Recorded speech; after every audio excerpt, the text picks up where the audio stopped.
విత్తనాలు అన్ని కల్తీ విత్తనాలు వస్తున్నాయి. ఆ కల్తీ విత్తనాలు అమ్మే వాళ్ళు రైతులకి అడ్డగోలు కట్టగడుతున్నారు. ఇలా వాళ్ళకి ఫెర్టిలైజర్ కావాలి, యూరియా కావాలి, డిఏపి కావాలి, ఇవన్నీ సక్రమంగా లేవు.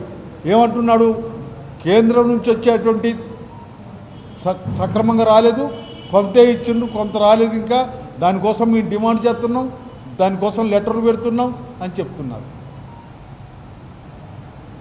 వాళ్ళు ఇచ్చిండ్రా లేదా కాదు, నువ్వేం చేస్తున్నావు అని మేము అడుగుతున్నాం.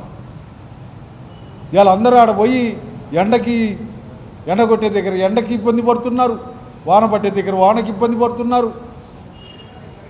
ఆడ నిలబడలేక చెప్పులు బ్యాగులు ఆడ సీరియల్లో పెట్టిపోతున్నారు. ఈ పద్ధతుల్లో ఆ రైతాంగానికి అందాల్సినటువంటి ఫెర్టిలైజర్ కూడా అందనటువంటి పరిస్థితి ఏర్పడింది. ఇటువంటి విషయాల్లో వాళ్ళు చెప్పుకునేది ఏంటి, ఫ్రీ బస్ అంటాడు మహిళలకి, లేదు ఇంకోటి అంటే ఇవాళ కళ్యాణ లక్ష్మి ఏమైపోయింది, మరి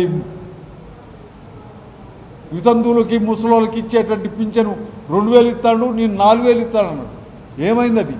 ఇప్పటి వరకు దాని దాఖలాలు లేవు. ఇటువంటి పరిస్థితులలో మన రాష్ట్ర ప్రభుత్వం పరిపాలన ఉంది.